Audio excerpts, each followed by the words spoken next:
Very happy si Lovie po sa kanyang bagong role sa upcoming Kapuso soap na Yesterday's Bride. Kung dati kasi, palaban ng kanyang character. Isang babaeng inaapi naman ang gagampanan ngayon ng Kapuso actress. Yan po ang Star Bites sa ni Lar Santiago.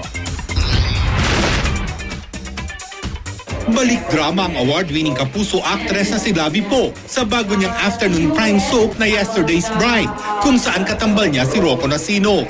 Natutuwa si Lovie dahil malayong-malayo sa karakter niya sa legacy na babaeng palaban ang bago niyang ginagampanan. Sa Yesterday's Bride, isa siyang babaeng api-apihan at hindi marunong lumaban. Finally, after Legacy, meron akong bagong gagawin na drama ulit. Ever since naman yun ang paborito kong gawin. Kaso iba yung character ko dito, so malayo siya sa lahat ng pinortray kong characters. Masaya rin si Lovie na muli niyang makakasama si Rocco. Minsan pa lang silang nagkatambal at yun ay ilang taon na rin ang nakakaraan sa teen show na Love Bug. Kung sa telebisyon ay si Rocco, sa pelikulang Tik-Tik, The Aswang Chronicles ay si Dingdong Dantes naman ang katambal ni Lovie.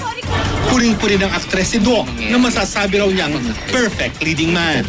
Si Dingdong is just, he's a really, really good guy.